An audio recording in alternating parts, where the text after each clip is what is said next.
नमस्ते बच्चों, कैसे हैं आप। मैंने अपने इसके पहले वीडियो में उसने कहा था पाठ के कुछ प्रश्नों की चर्चा की थी। 6 प्रश्न मैंने बता दिए थे और अब मैं 7 से लेकर 13 तक के प्रश्नों के उत्तर समझाऊंगी। तो आइए बच्चों, चलते हैं प्रश्नों की ओर। तो 7वां प्रश्न है, कहती है तुम राजा हो, मेरे मुल्क को बचाने आए हो। वजीरा के इस कथन में किसकी ओर संकेत है। 8वां प्रश्न है, लहना के गांव में आया तुर्की मौलवी क्या कहता था। 9वां प्रश्न है, लहना सिंह का दायित्व बोध और उसकी बुद्धि दोनों ही स्पृहणीय है, इस कथन की पुष्टि करें। 10वां है, प्रसंग एवं अभिप्राय बताएं। मृत्यु के कुछ समय पहले स्मृति बहुत साफ हो जाती है। जन्म भर की घटनाएं एक एक करके सामने आती है। सारे दृश्यों के रंग साफ होते हैं, समय की धुंध बिल्कुल उन पर से हट जाती है। 11वां है, मर्म स्पर्श करें। 11 का क, अब के हाड़ में यह आम खूब फलेगा। चाचा भतीजा दोनों यहीं बैठकर आम खाना। जितना बड़ा भतीजा है उतना ही बड़ा यह आम है। जिस महीने उसका जन्म हुआ था उसी महीने मैंने इसे लगाया था। 11 का ख, और अब घर जाओ तो कह देना कि मुझे जो उसने कहा था मैंने वह कर दिया। 12वां प्रश्न, कहानी का शीर्षक उसने कहा था क्या सबसे सटीक शीर्षक है। अगर हाँ तो क्यों, या आप इसके लिए कोई दूसरा शीर्षक सुझाना चाहेंगे, अपना पक्ष रखें। 13वां प्रश्न है, उसने कहा था कहानी का केंद्रीय भाव क्या है, वर्णन करें।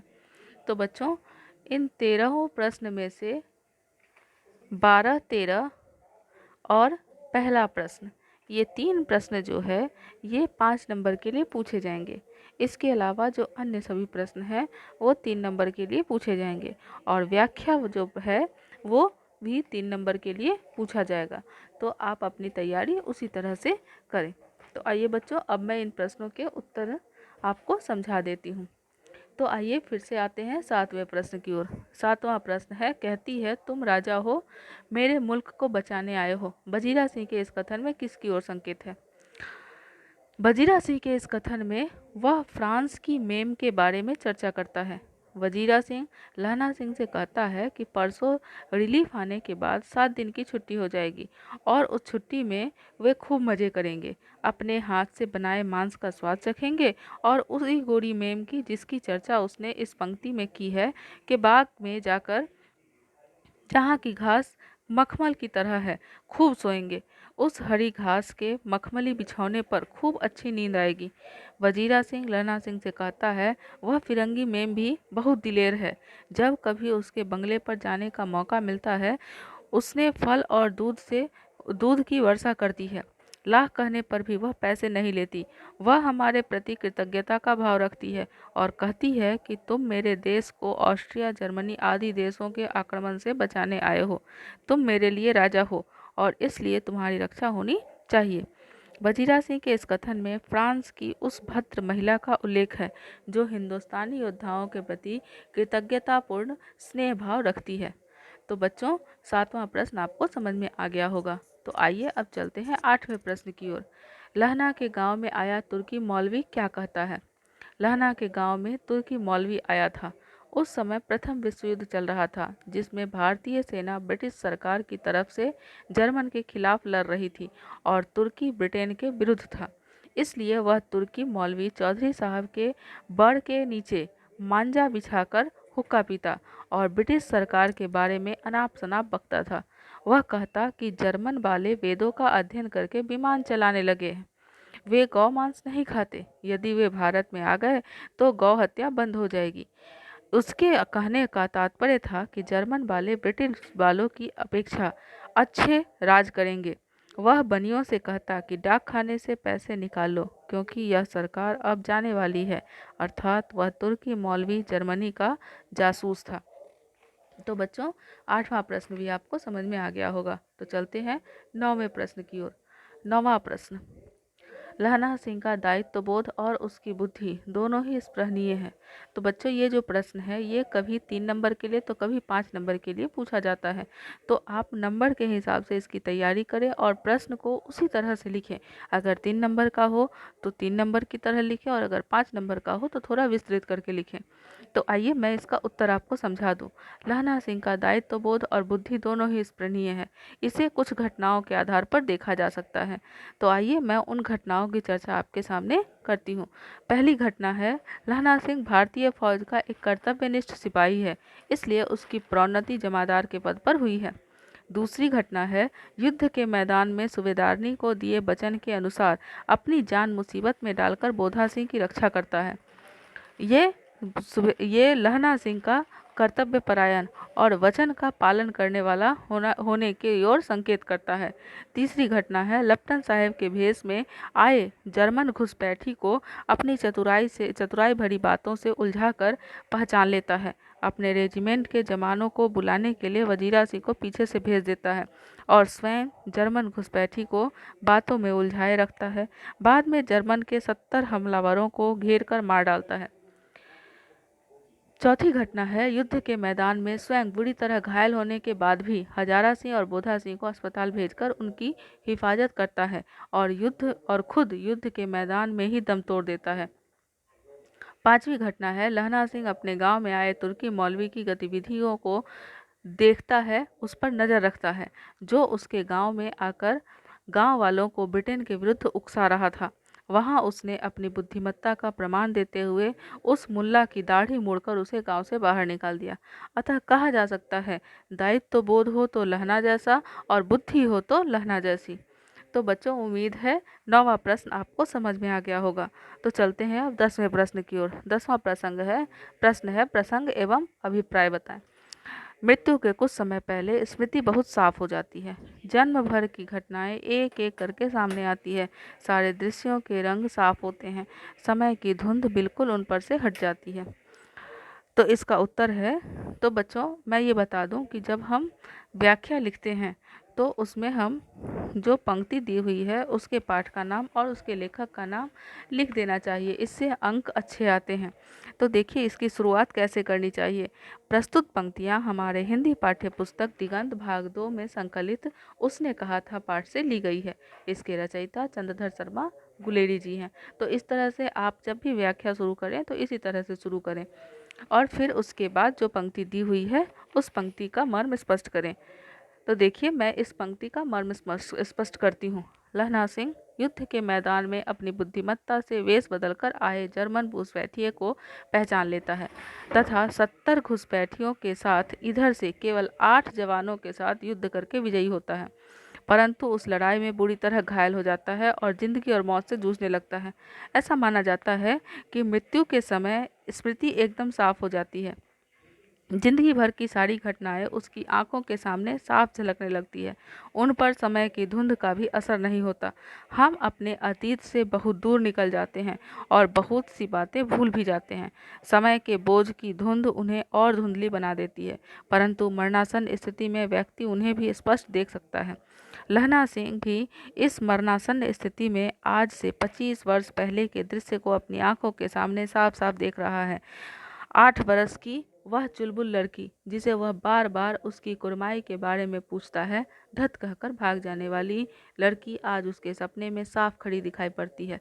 लड़की की कुरमाई हो जाने के बाद जानकर लहना सिंह किस प्रकार क्षुब्ध हो गया था, वह स्पष्ट देख रहा है कि सूबेदारनी अपना आंचल पसार कर अपने पति और बेटे की रक्षा की भीख मांग रही है। उसकी आंखों से बहते आंसू को देख लहना सिंह भी अत्यंत दुखी होता है। अर्थात सारा अतीत समय की बाधा से हटकर वर्तमान में लौट आया है और लहना सिंह उसका सुख लेने लगता है। तो बच्चों, शायद आपको ये भी समझ में आ गया होगा। तो चलते हैं अगले प्रश्न की ओर। अगला प्रश्न है, मर्म स्पष्ट करें। यहाँ पंक्ति दी हुई है, अब के हाड़ में आम खूब फलेगा, चाचा भतीजा दोनों यहीं बैठकर आम खाना। जितना बड़ा तेरा भतीजा उतना ही यह आम। जिस महीने उसका जन्म हुआ था उसी महीने मैंने इसे लगाया था। तो जैसे पहले में मैंने बताया कि जब भी व्याख्या लिखते हैं तो उसमें पाठ का नाम और लेखक का नाम लिख देना चाहिए। इससे हमारे अंक अच्छे आते हैं।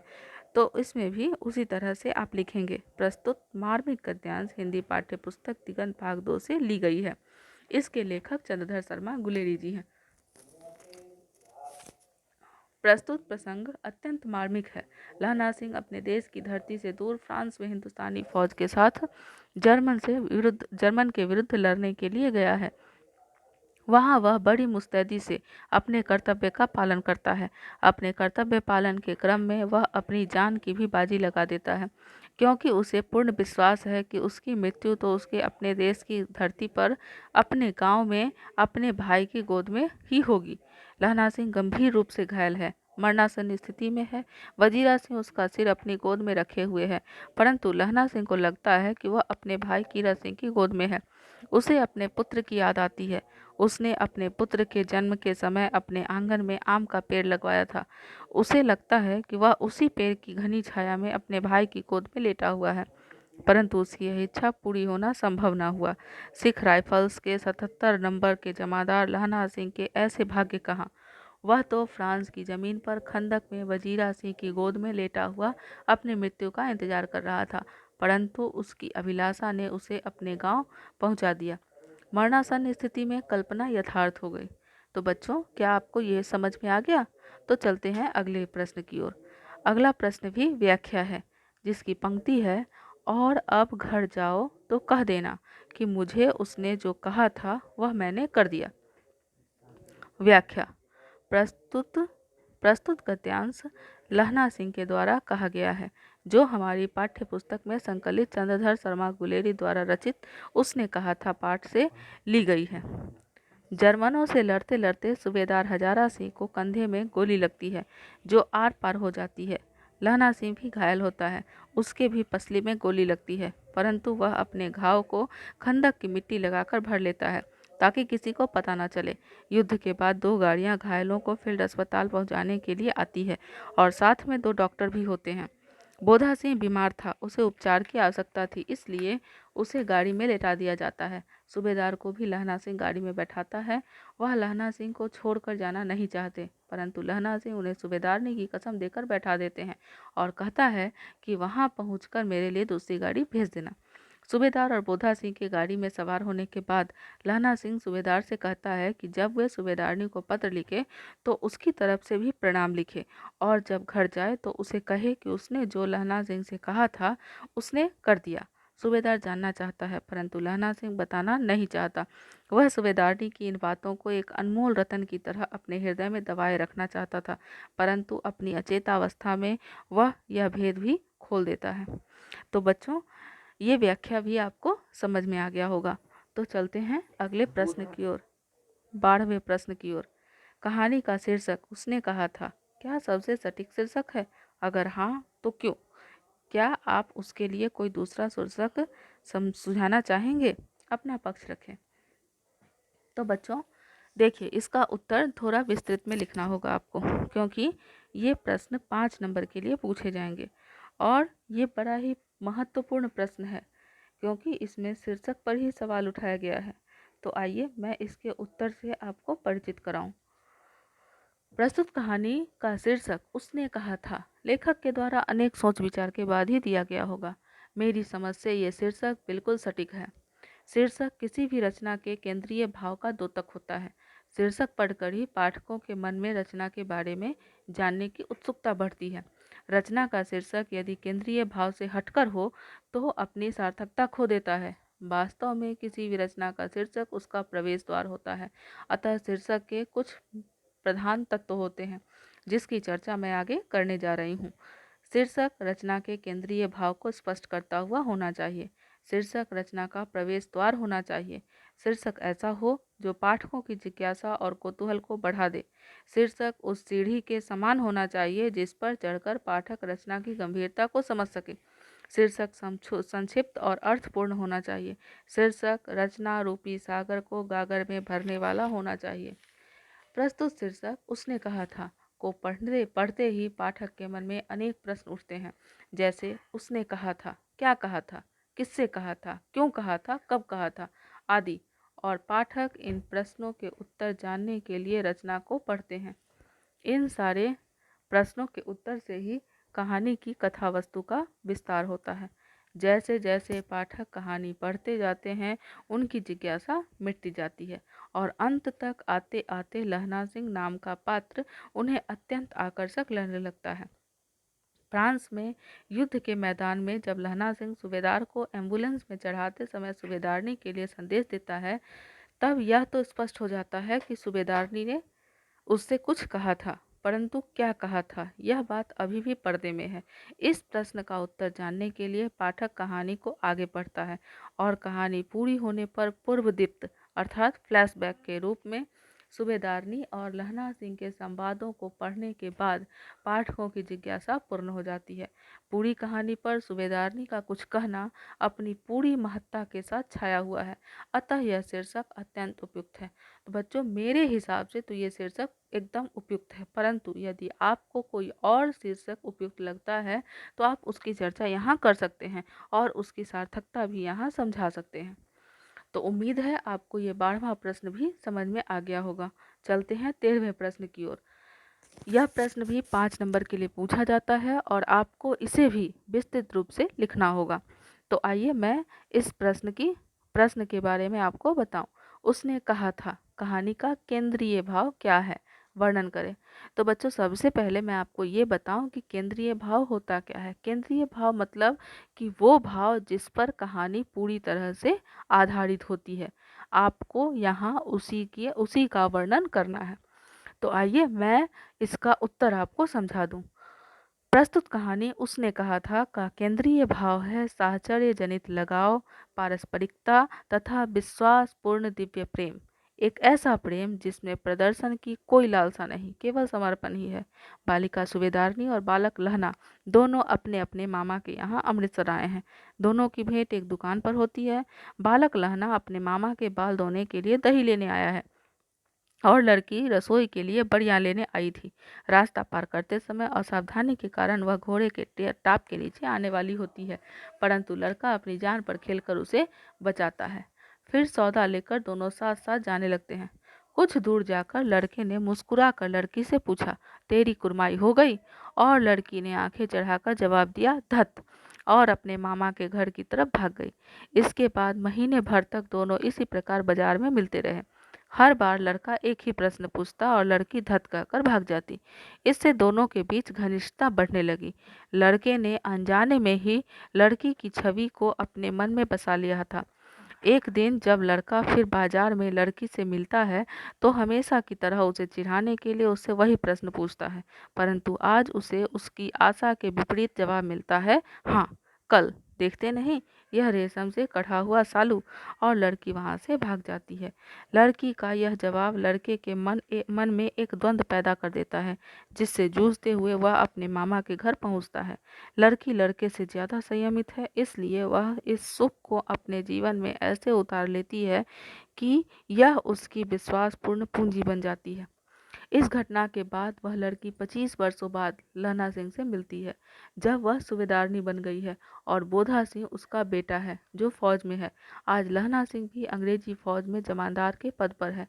लड़की उसे देखते ही पहचान लेती है, जिससे उसके भीतर आदर का भाव और कृतज्ञता का भाव जाग उठता है। वह उसी विश्वास से लहना सिंह से अपने पति सूबेदार और बेटे को बचाने की भीख मांगती है। लहना सिंह सूबेदारनी के विश्वास पर खरा उतरता है। अपने विश्वासपूर्ण प्रेम की रक्षा के लिए वह अपने प्राणों का उत्सर्ग कर देता है। अतः इस कहानी का केंद्रीय भाव है विश्वासपूर्ण प्रेम के लिए प्राणों का उत्सर्ग करना। तो बच्चों, उम्मीद है आपको ये सारे प्रश्न अच्छे से समझ में आ गए होंगे, परंतु यदि आपको समझ में नहीं आए हैं तो आप कमेंट बॉक्स में लिखकर मुझे बता सकते हैं। तो बच्चों, यदि मेरा वीडियो आपको पसंद आया हो तो इसे लाइक और सब्सक्राइब जरूर करें और कमेंट करके मुझे बताएं कि आपको मेरा ये वीडियो कैसा लगा। धन्यवाद।